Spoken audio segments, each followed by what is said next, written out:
ঈদুল আজহা উপলক্ষে মুক্তির লক্ষ্য নিয়ে এগোচ্ছে ঢালিউড কিং সাকিব খানের নতুন সিনেমা রকস্টার। এখনো শুটিং শুরু না হলেও নায়িকা নির্বাচনকে কেন্দ্র করে সিনেমাটি ইতোমধ্যেই আলোচনার কেন্দ্রবিন্দুতে। সামাজিক মাধ্যমে নেটিজেনদের কৌতূহল, জল্পনা আর উত্তেজনা ক্রমেই উত্তপ্ত হয়ে উঠেছে রকস্টার।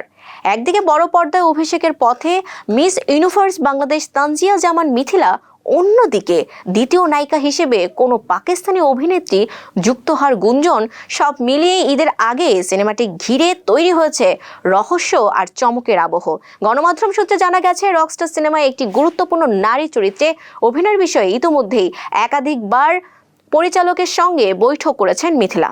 সিনেমার গল্প ও চরিত্র তার পছন্দ হয়েছে বলেও জানা গেছে। তবে তিনি প্রধান নায়িকা নাকি অন্য কোনো চরিত্রে থাকছেন সে বিষয়ে কোনো নিশ্চিত তথ্য জানা যায়নি।